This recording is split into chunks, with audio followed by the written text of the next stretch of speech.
Hello students, welcome to my class. आज हम लोग करने वाले हैं एक इम्पॉर्टेंट टॉपिक।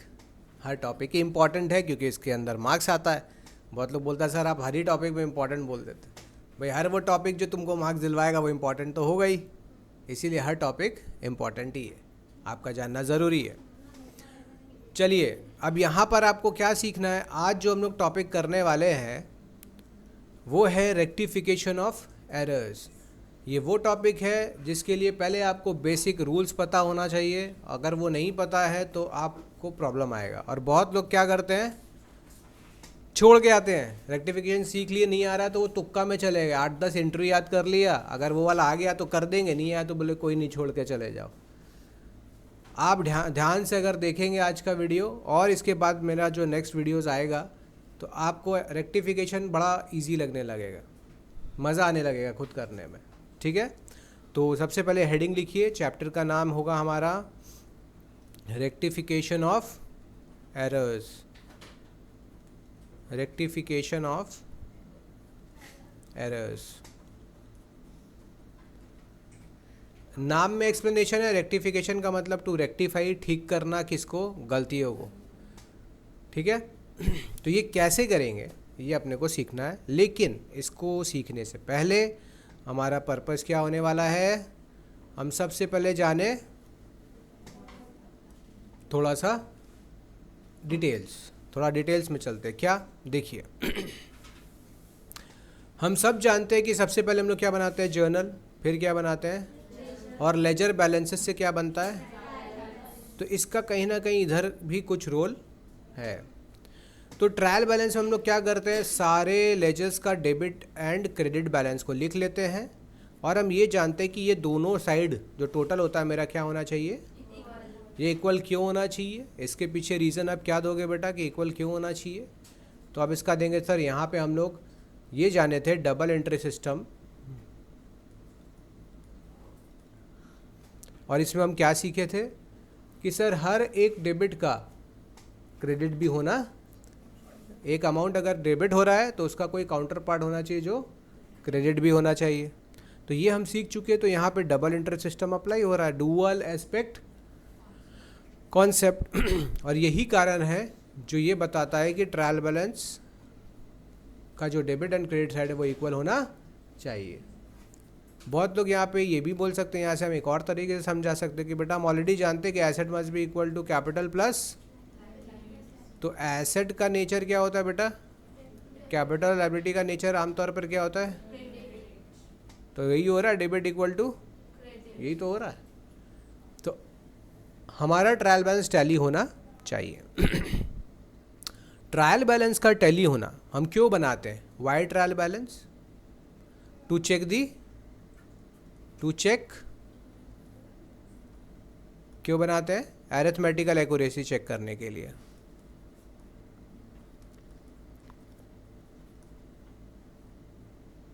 ठीक है, कि टोटल वगैरह ठीक है कि नहीं। ट्रायल बैलेंस टैली हो गया तो हम कह सकते हैं कि अरिथमेटिकली हमारा लेजर्स वगैरह ठीक ठाक बना in terms of amount.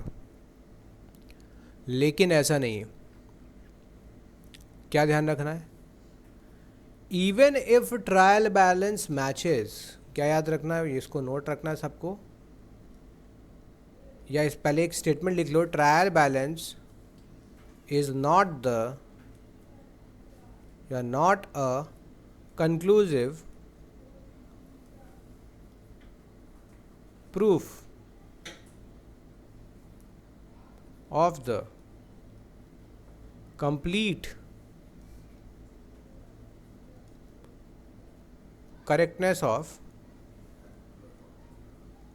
books of account। इसका मतलब बेटा जो लेजर्स आपने बनाया है, जो लेजर आपने बनाया है वो कंक्लूसिव प्रूफ, मतलब इसका मतलब ये है कि बेटा अगर ट्रायल बैलेंस अपना टैली हो भी जाता है ना तो हमारा लेजर सारा सही बना है, इसका कोई गारंटी। इसका मतलब ये होने के बाद भी हमारे बुक्स में प्रॉब्लम हो सकता है, एरर्स हो सकती है गलतियाँ त्रुटियाँ हो सकती हैं, समझ रहे हो।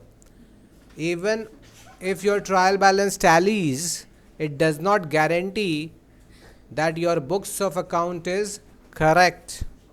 Is it clear? Now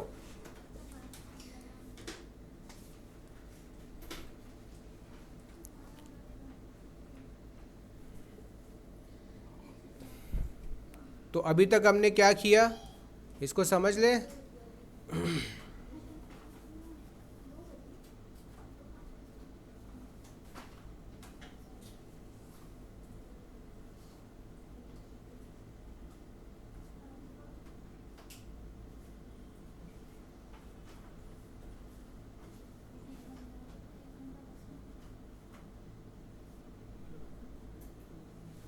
hello, आ जाओ 2:30 तक, ठीक है, बता दो सबको। सो व्हाट यू अंडरस्टूड, यहाँ हमने क्या सीखा कि ये प्रोसेस हमने सीखा कि जर्नल लेजर ट्रायल बैलेंस बनाते हैं। ट्रायल बैलेंस में डेबिट और क्रेडिट इक्वल होना चाहिए, अगर हो गया तो हम अरिथमेटिकल एक्यूरेसी को वेरीफाई कर सकते हैं, चेक कर सकते हैं।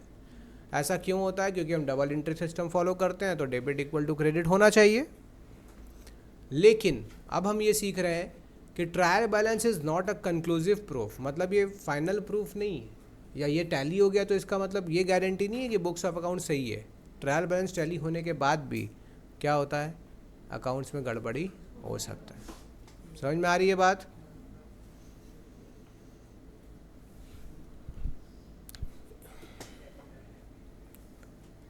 तो ऐसा बहुत सारा ट्रांजैक्शंस है, एक्टिविटीज़ है, एरर्स है, जिसके कारण क्या होगा, ट्रायल बैलेंस टैली तो होगा लेकिन फिर भी बुक्स ऑफ अकाउंट्स में गलती है। तो हम अपने सबसे पहले क्या करेंगे, एरर्स का टाइप्स को डिस्कस करने वाले हैं। तो पहले कैसे डिस्कस करेंगे, लिखेंगे हेडिंग, लिखिए types of errors.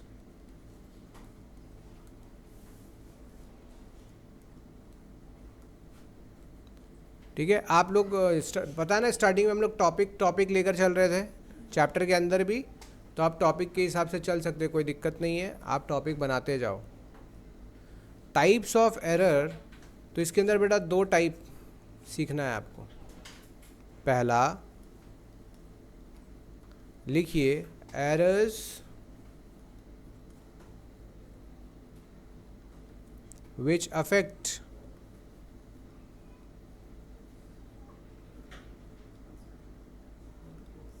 Trial balance, वो गलतियाँ जो ट्रायल बैलेंस को अफेक्ट करेगा, और दूसरा affects which do not affect the trial balance. जो बच्चे को ये सब पढ़ाई अच्छे से करना है ना, वो ये जो टॉपिक हम लोग कर रहे हैं, आपने नोट किया, उसको घर पे जाके वापस जैसे मैं आपको समझा रहा हूँ ना, आप खुद से बोलने का कोशिश करो, समझाने का कोशिश करो, इस चीज़ को वापस खुद से रिपीट करो अपने आप, कि एरर 2 तरीके का हो सकता है, एक वो जो ट्रायल बैलेंस को अफेक्ट करे, अनदर वन इज़ जो अफेक्ट ना करे। अब ये देखते हैं ऐसा कौन सा गलती है जो ट्रायल बैलेंस को अफेक्ट करता है, तो उसका कुछ एग्जाम्पल्स अपने देखते हैं। तो इसमें लिखिए examples.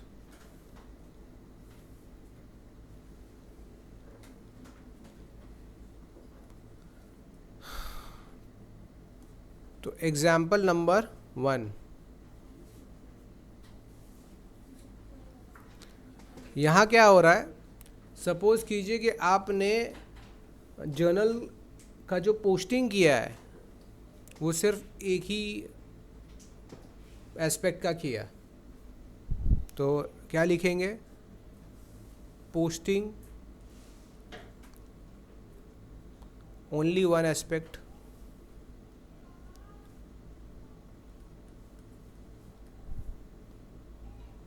Of the journal entry. हमने अपने एक ही एस्पेक्ट को पोस्ट किया, तो इससे गलती होगी नहीं होगी? कैसे गलती होगी? मान लीजिए एक एंट्री आपने लिखा purchase account debit to cash, purchase account debit to cash, और ये अमाउंट से 1000 था। अब इस 1000 रुपये को तुमने क्या किया, परचेज अकाउंट के डेबिट में तो लिख दिया टू कैश, परचेज अकाउंट में तो पोस्टिंग कर दिया, लेकिन इसका दूसरा एस्पेक्ट क्या था, कैश। तो कैश अकाउंट में जाना चाहिए था भाई, परचेज गया क्या, छोड़ दिया आपने, तो कैश अकाउंट में गड़बड़ी हो गया कि नहीं हो गया? तो क्या कैश अकाउंट टैली मतलब ट्रायल बैलेंस टैली होगा? नहीं होगा। समझ में आया? तो आप बता सकते हैं कौन सा साइड बड़ा आएगा ट्रायल बैलेंस का और कौन सा छोटा आएगा, अगर ये गलती की है तो? इसका पोस्टिंग हो गया, ये पोस्टिंग नहीं हुआ, तो कौन सा साइड बढ़ क्या रहेगा? ट्रायल बैलेंस का दो साइड होता है, डेबिट एंड क्रेडिट, दो साइड मतलब दो कॉलम होता है ना, डेबिट कॉलम एंड, तो कौन सा कॉलम ज़्यादा होगा, कौन सा कॉलम में कम आएगा? तो जो डेबिट कॉलम में आया, गलती डेबिट में है कि क्रेडिट में है? बात समझ रहे हो? इसका मतलब ये बोलेंगे कि इसका गलती कैसे इम्पैक्ट करेगा, मेरा क्रेडिट कॉलम कम आएगा, क्रेडिट साइड का कॉलम का बैलेंस टोटल कम आएगा, डेबिट सही आ रहा है, क्रेडिट में कमी है। तो जब गड़बड़ी होता है तो क्या अकाउंट खोल देते हैं, ये अमाउंट टैली नहीं होता तो उसको कौन से अकाउंट में ट्रांसफ़र करते हैं? सस्पेंस, तो सस्पेंस अकाउंट में ट्रांसफ़र करते हैं। खैर वो बात की बात है, अभी जो बच्चे बेटा ऑनलाइन देख रहे हैं अभी वहाँ नहीं जाना, ये हम लोग ऑलरेडी पहले वीडियोस में कर चुके हैं, तो जो पहले देख चुका है उनके लिए तो कोई दिक्कत नहीं है। अब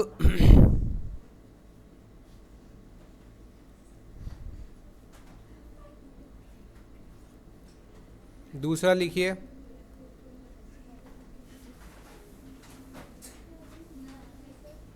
लिखो एरर इन कास्टिंग।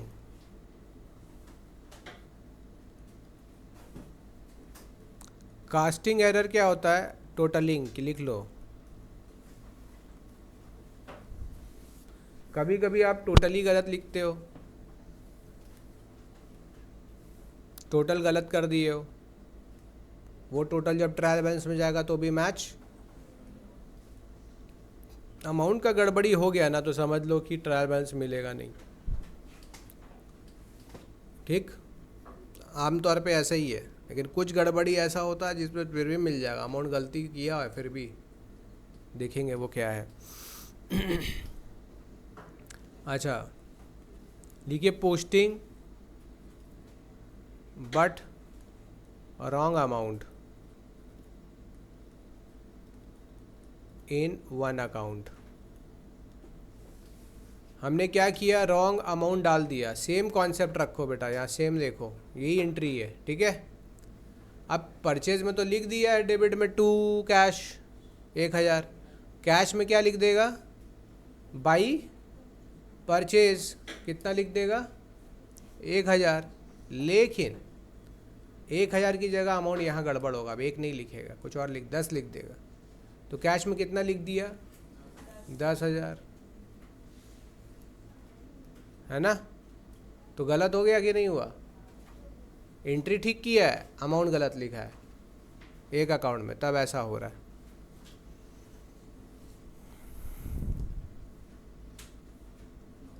फिर लिखे wrong credit forward and brought forward,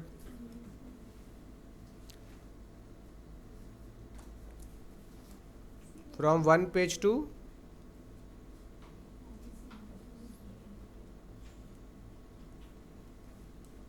पता ना, एक पेज से दूसरे पेज में ट्रांसफ़र करते हैं अमाउंट, तो वो अमाउंट में गलती कर दिया तो भी क्या हुआ, तो कैरी फॉरवर्ड गलत कर रहे हैं।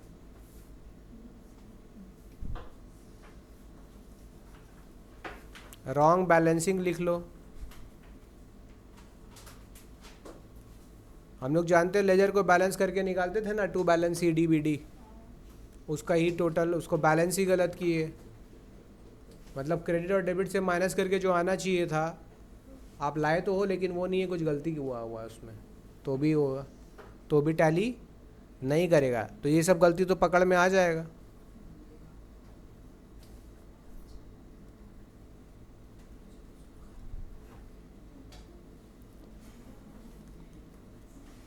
Omit to write balance in trial balance. बहुत सारा लेजर है लेकिन उस लेजर का बैलेंस किसी का मिस हो गया, हम लोग ट्रायल बैलेंस में लिखे ही नहीं, मतलब अकाउंट अकाउंट सब बना है लेकिन उसका बीडी बैलेंस उठाकर हम लोग लिखे ही नहीं है। समझ में आया?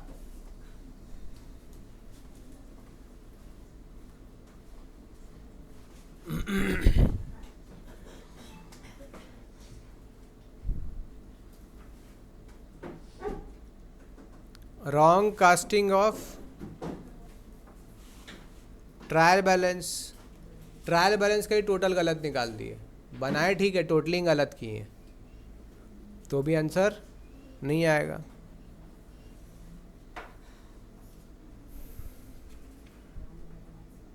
यहाँ क्लियर हुआ? अब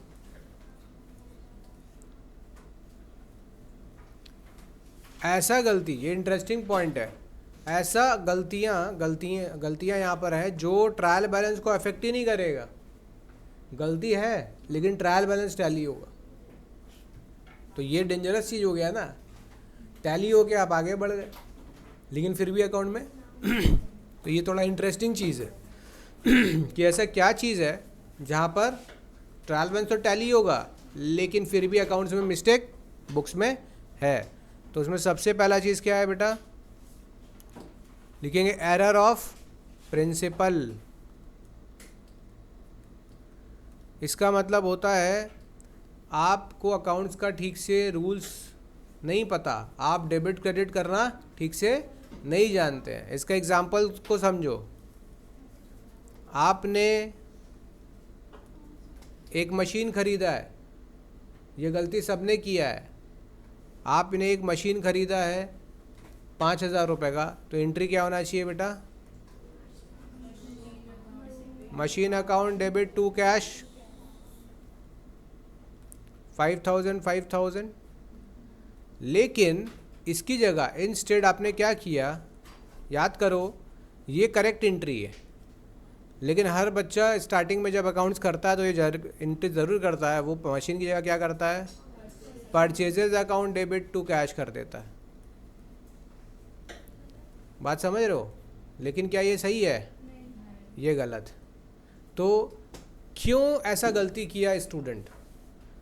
क्योंकि स्टूडेंट्स को ये नहीं पता होता है कि जब हम एसेट्स परचेज करते हैं तो कॉन्सेप्ट क्या आता है कि एसेट्स को रिकॉर्ड करना चाहिए, है ना। परचेज और सेल सिर्फ गुड्स के लिए यूज़ होना चाहिए, तो यहाँ पे एसेट खरीदा गया तो एसेट डेबिट होना चाहिए था। स्टूडेंट गलती से क्या डेबिट कर देता है, परचेज। तो ध्यान से देखना, 5,000 डेबिट है, 5,000 क्रेडिट है, यहाँ भी 5,000 डेबिट है, 5,000, अमाउंट तो ठीक ही हो रहा है, ट्रायल बैलेंस तो टैली हो जाएगा। गलती कहाँ हुआ, मशीन डेबिट होने की जगह क्या डेबिट हो गया है,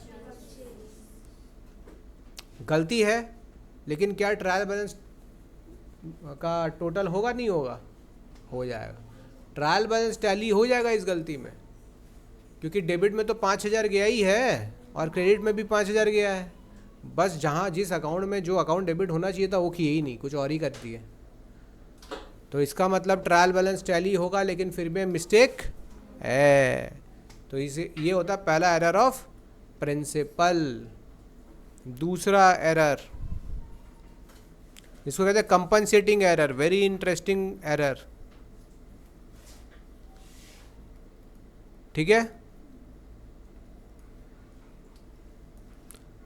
कंपनसेटिंग एरर, ये कैसा एरर है, यहाँ बेटा एक साथ दो गलती होगा, एक साथ कितना गलती होगा, 2 मिस एरर्स, और जो दोनों एक दूसरे का गलती को नलीफाई कर देगा, नल कर देगा, उसका इफेक्ट को जीरो कर देगा। क्या कर देगा,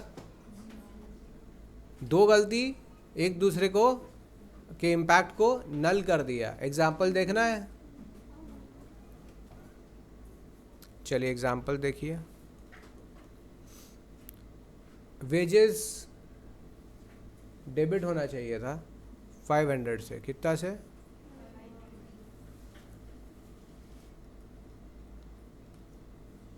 कितना से मैंने कहा?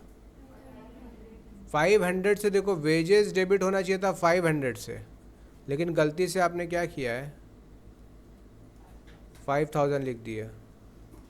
ये बड़ा कॉमन मिस्टेक है, बच्चे लोग ज़ीरो बढ़ा के घटा के लिखते ही लिखते हैं, लेकिन इस पर थोड़ा ध्यान रखना है। एक तो एंट्री ये हो गया, भाई एंट्री सही है, कहाँ गलती हो गया? 5000 अमाउंट गड़बड़ हो गया।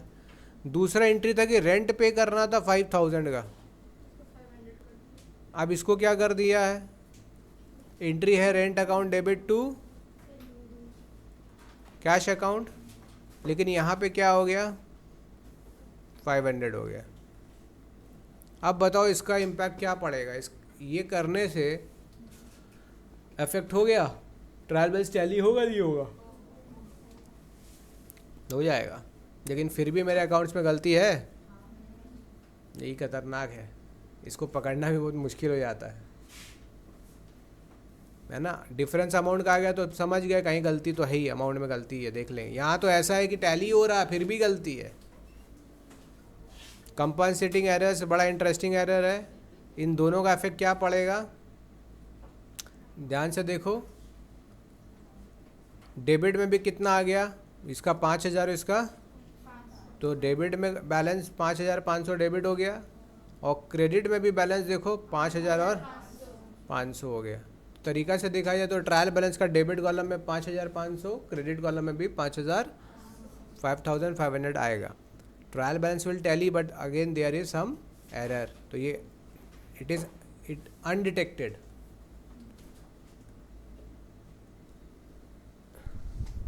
थर्ड लिखिए, error of complete omission.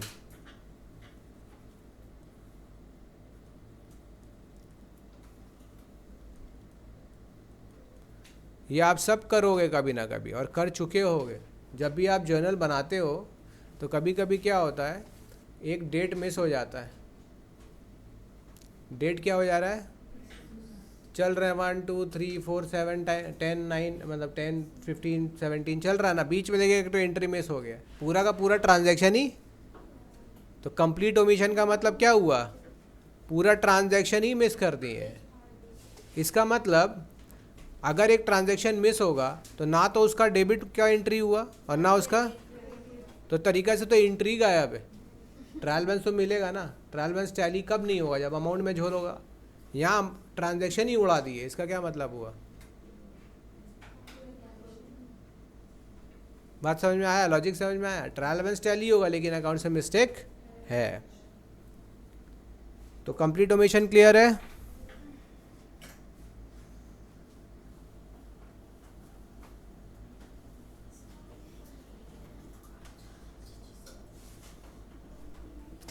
Next,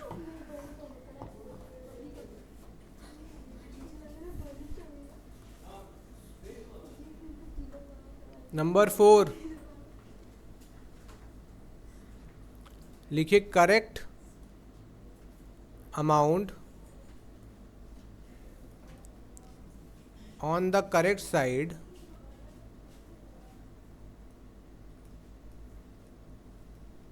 of wrong account. ये भी कभी कभी हो जाता है। ये कब गलती ज़्यादातर होता है? बातचीत करते टाइम जब पोस्टिंग करते हैं ना, तो ये गलती हो जाता है। परचेज डेबिट किए थे तो टू कैश होना चाहिए, अब हड़बड़ी में परचेज अकाउंट पे ध्यान नहीं गया, परचेज का नीचे वाला में लिख दिए, डेबिट में लिख रहे हैं लेकिन अकाउंट गलत। तो इस केस में भी ट्रायल बैलेंस टैली तो होगा लेकिन मिस्टेक फिर भी होगा, उसमें एरर होगा।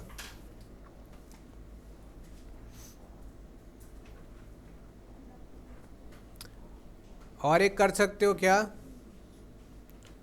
हम एक ही अकाउंट को 2 बार पोस्टिंग कर दिए, रिकॉर्ड कर दिए। क्या ध्यान रखेगा? Recording a transaction twice.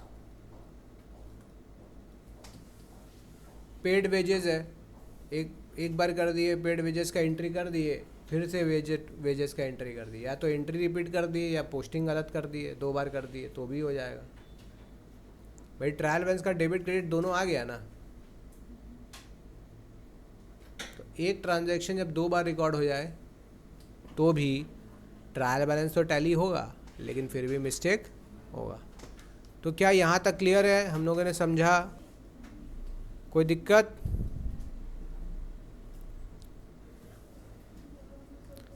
अब प्रैक्टिकल के लिए हम सिर्फ इंट्रोडक्शन करेंगे और आज इतना ही डिस्कस करते हैं कि और बढ़ाएं? इतना ठीक है, तो हम लोग इतना डिस्कस करेंगे और नेक्स्ट क्लास में कल मोस्ट प्रोबेबली कल बुलाएंगे, फिर आपका नेक्स्ट संडे से हो सकता है छुट्टी हो, बट कल आपको आना पड़ेगा। और हम लोग सिर्फ फोकस करेंगे एक बार किस पे? मॉडर्न रूल को हम लोग फिर डिस्कस करेंगे, क्योंकि नेक्स्ट क्लास में हम जो टाइप्स करवाएंगे एरर का, उसके बाद हम लोग सम्स प्रैक्टिस करेंगे। ठीक है, कि जब प्रैक्टिकल करेंगे तो एरर्स को कैसे कैसे 4 हेड्स में मेन डिवाइड किया जा सकता है। लेकिन आज हम लोग सीखेंगे कि जब भी प्रैक्टिकल करना है तो आपको फिर से रिकैप करना है कौन से रूल का बेटा? मॉडर्न रूल, अमेरिकन रूल का। और ये मॉडर्न रूल के अंदर आप लोग साथ साथ बोलोगे, वीडियो में आप लोग को भी ले आते हैं। चलिए, ऑनलाइन जो बच्चे हैं उनको आप लोगों से मिलाया जाए, जो हमारे यहाँ अभी बैठकर फेस टू फेस क्लास कर रहे हैं, और आप लोग रिपीट करोगे साथ साथ मेरे। क्या है? चलिए, तो जल्दी जल्दी आप लोग को बोलना है। ओके, अब सब आप हैं कैमरा में। तो मॉडर्न रूल क्या कह रहा है कि एसेट्स और एक्सपेंस का नेचर क्या होता है बेटा? डेबिट। इंक्रीज करने के लिए क्या करना पड़ेगा? डेबिट। और डिक्रीज करने के लिए क्या करना होगा? क्रेडिट। Very good. इसके बाद क्या होता है? क्या क्या और एस्पेक्ट है? Capital and revenue. Very good. इसको नेचर होता है क्रेडिट। इंक्रीज करने के लिए क्या करेंगे और डिक्रीज करने के लिए? ठीक है, जिनको ये रूल है याद रहेगा उनको रेक्टिफिकेशन में कभी प्रॉब्लम, और जिनको अगर नहीं है याद फिर वो हमेशा परेशान रहेंगे किसके अंदर? मॉडर्न रूल में। तो वेरी गुड। ये रूल आप जो नहीं याद है किसी को तो वो कि फिर से करते हैं, एक बार इस रूल को और रिपीट करते हैं, और ये रूल को याद रखना है तो आप नेक्स्ट क्लास बड़े आराम से कर लोगे। क्या है रूल? फिर से मॉडर्न रूल में अकाउंट्स का कितना हेड्स होता है बेटा? 5 हेड्स ऑफ अकाउंट्स होता है। इसमें पहला और दूसरा है एक्सपेंस। एसेट और एक्सपेंस का नेचर क्या होता है? डेबिट। इंक्रीज करने के लिए क्या करते हैं? डेबिट। डिक्रीज करने के लिए कैपिटल, लायबिलिटी, रेवेन्यू। ये बाकी 3 हेड्स है, और इसका नेचर क्या है? तो इनको इंक्रीज करने के लिए क्या करते हैं और डिक्रीज करने के लिए। ये रूल आप सबको लर्न कर लेना है इसको। अब गोल्डन रूल के साथ साथ ये भी होना चाहिए, लॉन्ग रन में यही काम आएगा, हायर लेवल पे यही काम आएगा। ठीक है, इज इट क्लियर?